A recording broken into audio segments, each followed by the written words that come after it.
আজকে আমি আপনাদের সম্মুখে যে বিষয়টি নিয়ে উপস্থিত হয়েছি সেটি হলো যাকাত।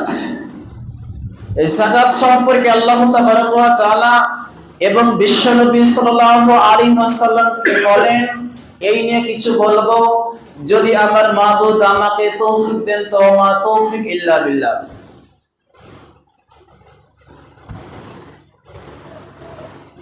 ইসলামের মূল 5টি স্তম্ভ রয়েছে, যেগুলোকে না মানলে সে মুসলিম থাকবে না। ইসলামের মূল খুঁটি বা পিলার স্তম্ভ হলো 5টি। এই 5টিকে সঠিকভাবে যদি আমরা মানতে না পারি, তাহলে সে মুসলিম থাকতে পারে না, মুসলিম থেকে বের হয়ে যাবে। তার মধ্যে একটি হলো যাকাত। আজকে অনেক মানুষ যাকাত যে ফরজ বিধান, এটা ইসলামের জন্য ফরজ একটি বিধান, আজকে মানুষ ভুলে গেছে। মানুষ সেটা মানতে চাই না বা সে বুঝেই না। আজকে চাচা নামাজ পড়ে, যাকাত বুঝে না। সে হজ করেছে, যাকাত সে বুঝে না। সে নিয়মিত সালাত আদায় করে, সে কোরআন তেলাওয়াত করে, ভালো কাজ করে, কিন্তু যাকাতের দিকে সে কিছুই বোঝে না, অথচ এটা ফরজ একটি বিধান। তো সেই যাকাত ফরজ বিধান আমাদেরকে মানতে হবে বা সেটাকে আমাদেরকে পালন করতে হবে। আল্লাহ সুবহানাহু ওয়া তাআলা এবং বিশ্বনবী সাল্লাল্লাহু আলাইহি ওয়াসাল্লাম কিভাবে এটাকে আদায় করতে বলেছেন। আল্লাহ সুবহানাহু ওয়া তাআলা বলেন, ওয়ালা ইয়াহসাবান্নাল্লাযীনা ইয়াবখালুনা বিমা আতাহুমুল্লাহু মিন ফাদলিহি। আল্লাহ সুবহানাহু ওয়া তাআলা বলেন, আমি তোমাদেরকে ভালোবেসে, অনুগ্রহ করে, দয়া করে যে অর্থ, যে সম্পদ আমি তোমাদেরকে দিয়েছি, এবং সেইগুলোকে তোমরা বখিলি করে, কৃপণতা করে করে তুমি জমা করে রেখে দিচ্ছ। হুয়া শাররুল লাহুম, তোমরা যে বখিল করে, তোমরা কৃপণতা করে যে মাল, যে সম্পদ, যে অর্থগুলোকে তোমরা রেখে দিচ্ছ, তোমরা মনে করো না আমরা কামিয়াব। তুমি যে বখিলি করে রেখে দিচ্ছ, আল্লাহ বলছেন তুমি কোন সময় সেই চিন্তা করো না।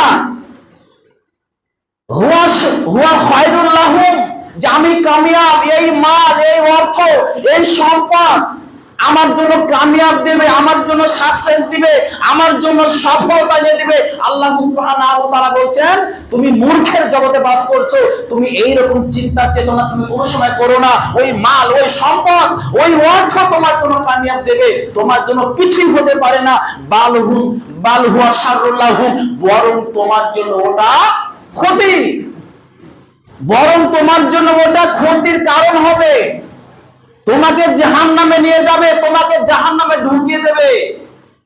সাইয়ুতাওয়াকুনা মা বাখিলু বিহি ইয়াউমাল কিয়ামাহ, এবং সেই কিয়ামতের দিন আপনার সেই মাল, আপনার সেই অর্থ, আপনার সেই সম্পদ, আপনার সেই বাড়ি, আপনার সমস্ত কিছু আপনার কাঁধের উপরে ঝুলিয়ে দেবে, আপনার কাঁধে, আপনার ঘাড়ে ঝুলিয়ে দেবে সেই কিয়ামতের দিন। আর সেই দিন আফসোস করবেন, হায় রে আমার অর্থ, হায় রে সম্পদ, হায় রে সোনা, হায় রে হীরা, হায় রে মানিক্য, আমরা তোমাকে কতই ভালোবেসে, কতই মহব্বত করে, গচ্ছিত করে করে করে করে আমরা কতই যত্ন সহকারে রেখেছিলাম, কিন্তু আজকে আমাদের জন্য এমন একটা জাহান্নামের কারণ হয়ে গেল। এই মাল, এই সম্পদ, এই অর্থ, এই সমস্ত কিছু আমরা দুনিয়ার বুকে মনে করেছিলাম এরা আমাকে বাঁচাবে, এরা আমাদের সমস্ত কিছু, এরা আমাদের উপকার করবে, কিন্তু সেই দিন আপনার জন্য, সেই দিন আপনাকে জাহান্নামে নিয়ে যাওয়ার জন্য ওই মাল, ওই সম্পদ একা যথেষ্ট হয়ে যাবে। সেই দিন আপনি আফসোস করে কোনো কিছুই পাবেন না। তাই আল্লাহ সুবহানাহু ওয়া তাআলা বলেন, তোমরা কোন সময় সে চিন্তা করো না যে তোমার অর্থ তোমাকে বাঁচাবে, ওই সম্পদ তোমাকে বাঁচাবে, ওই আপনার সম্পত্তি আপনাকে বাঁচাবে, এই চিন্তা চেতনা তোমরা কোন সময় করো না, বরং তোমাকে ওই জাহান্নামে তোমাকে নিয়ে যাবে। বিধায় সাবধান থাকতে হবে। আমাদেরকে যে কোনো মূল্যে সঠিকভাবে আমাদেরকে যাকাত আদায় করতে হবে। যদি আমরা সঠিকভাবে সেই যাকাত আমরা আদায় করতে না পারি, তাহলে আমাদের জন্য ওই মাল আপনাকে জাহান্নামে ছুঁড়ে ফেলে দেবে। আল্লাহ সুবহানাহু ওয়া তাআলা উন্নতরে বলছেন, ওয়াল্লাযিনা ইয়াকনিদুনা মিয-যাহাবি ওয়াল্লাযিনা ইয়ানকিদুনা মিয-যাহাবি মিন ফিজ্জাতি।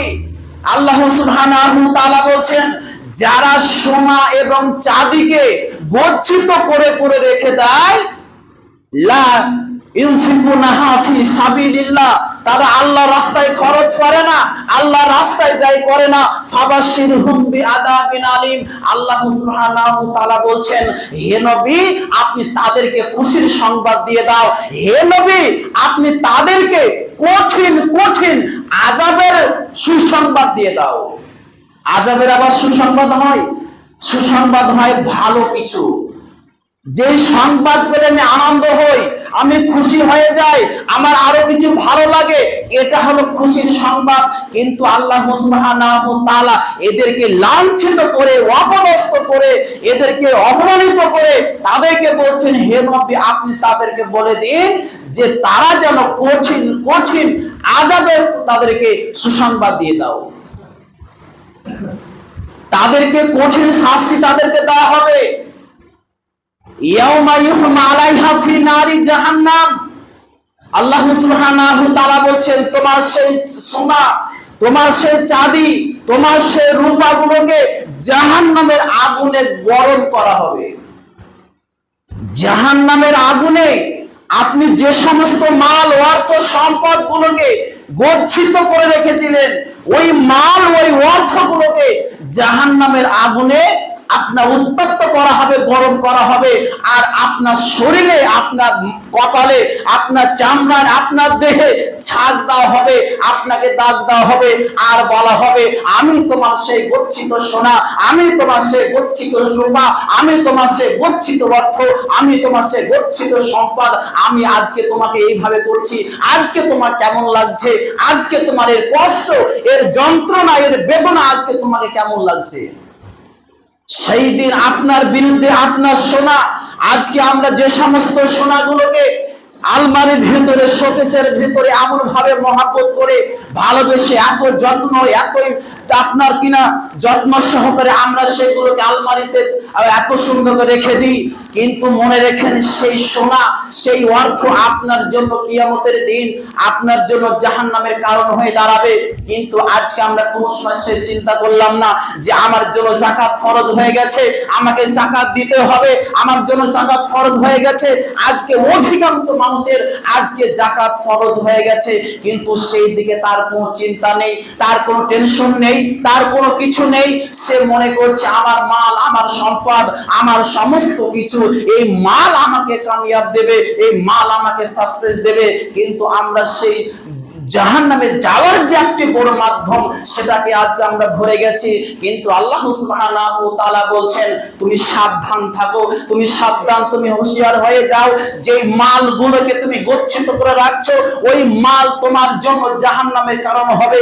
সেগুলোকে উত্তপ্ত করা হবে, আগুনে সেগুলোকে তাকানো হবে, তাতিয়ে তোমার কপালে, তোমার চামড়া ঠেক দেওয়া হবে। আর সেই কিয়ামতের দিন বলতে থাকবে, আমি তোমার সেই মাল, আমি তোমার সেই সম্পদ।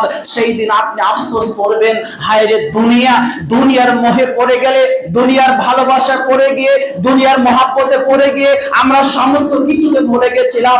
আমরা কোনো সময় চিন্তা করি না এই মাল আমাকে জাহান্নামে পাঠিয়ে দেবে, এই সোনা আমাকে জাহান্নামে নিয়ে যাবে, এই রূপ আমাকে জাহান্নামে নিয়ে যাবে। আমরা সেই রকম কোনো সময় চিন্তা করি নাই। কিন্তু সেই দিন আফসোস করবেন। বিধায় আমাদেরকে ওই জায়গার জাহান্নামের কঠিন কঠিন আযাব থেকে যদি আমাদেরকে বাঁচতে হয়, আমার যাদের যাকাত ফরজ হয়ে গেছে, এই যাকাতকে সঠিকভাবে আমাদেরকে আদায় করতে হবে। দেখা যাচ্ছে অনেক মানুষ দান করে, সে প্রচুর টাকা দান করে, কিন্তু তার যাকাত ফরজ হয়ে গেছে 20 টাকা। কিন্তু তারপরে সে যদি লাখ লাখ টাকা দান করে দেয়, কিন্তু সে 20 টাকা যাকাত আদায় করলো না, তার লাখ লাখ টাকা দান করার কোনো কিছুই মানে হবে না, তারপরে তাকে জাহান্নামে যেতে হবে। কেন? তার জন্য যে যাকাত 5 টাকা 20 টাকা যে যাকাত ফরজ আছে, ওই যাকাত ফরজ আদায় যদি সে না করে থাকে, তার লাখ লাখ টাকা দান করে কিছুই তার হবে না, বরং তার খাবার, তার যাবতীয় রুজি রোজগার তার কিছুই বৈধ হবে না। বিশ্বনবী সাল্লাল্লাহু আলাইহি ওয়াসাল্লাম বলছেন, যাকাত হলো আপনার ময়লা। যেমন আমরা ময়লা কি করি? সাবান দিয়ে, শ্যাম্পু দিয়ে আমাদের শরীরের, আমাদের চামড়ার, আমাদের দেহের যে ময়লাগুলোকে আমরা সাবান শ্যাম্পু দিয়ে আমরা তুলে ফেলে দিই, আমাদের কাছে আমরা সেই ময়লাগুলোকে রাখতে চাই না। আমরা সবাই নিজেকে পরিষ্কার পরিচ্ছন্ন রাখতে চাই।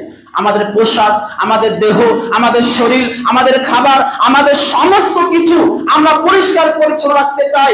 কিন্তু বিশ্বনবী সাল্লাল্লাহু আলাইহি ওয়াসাল্লাম বলেন, ওই যাকাত হলো এক প্রকার আপনার মালের, আপনার সম্পদের, ওটা হলো ময়লা।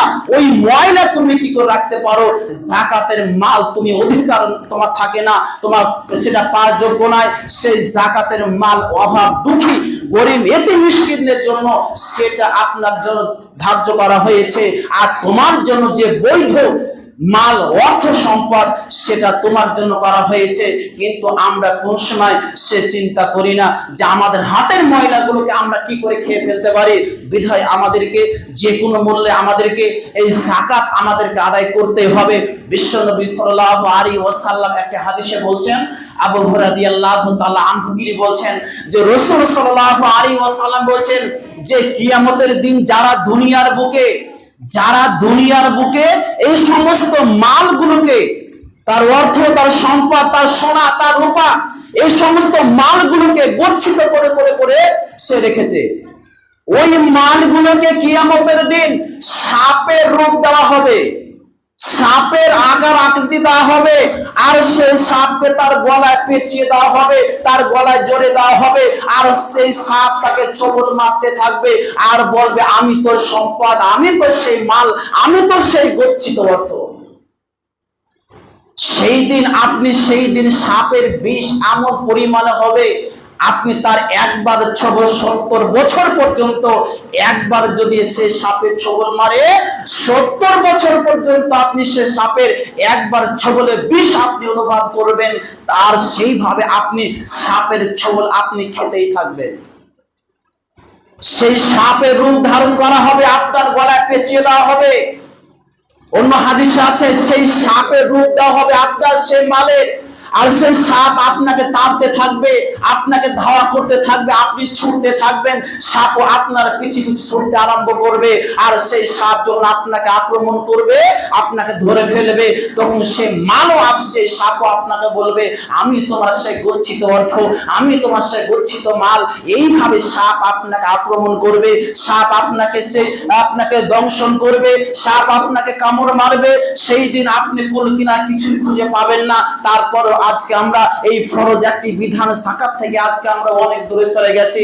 বিধায় ওই সমস্ত জাহান্নামের আযাব এবং সেই সাপের দংশন থেকে যদি আমাদেরকে বাঁচতে হয়, তাহলে আমাদেরকে দুনিয়ার বুকে আমাদেরকে সঠিকভাবে যাকাত এটা আমাদেরকে আদায় করতে হবে। যদি আমরা এখান থেকে গাফেল থাকি, আমরা উদাসীনতার সঙ্গে আমরা দুনিয়া করি, তাহলে কিন্তু সেই দিন জাহান্নামের আযাব থেকে বাঁচা সম্ভব হবে না। তাই আজকে আমাদেরকে যে কোনো মূল্যে যাদের উপরে যাকাত ফরজ আছে, আপনারা অবশ্যই এই ফরজ বিধানকে আপনারা প্রাধান্য দিবেন এবং সঠিকভাবে, সঠিক পন্থায়, সঠিকভাবে আপনারা এই যাকাত আদায় করবেন। সেটা সকলকে চেষ্টা করতে হবে। অনেক মানুষ সেই দিকে কোনো চেষ্টা করে না, তার সেই দিকে কোনো জ্ঞান নেই, সে বোঝারও চেষ্টা করে না, বুঝতেও চাই না। তাই আমাদেরকে যে কোনো মূল্যে এই যাকাত আমাদেরকে সঠিকভাবে আদায় করতে হবে। যদি আমরা সেটা না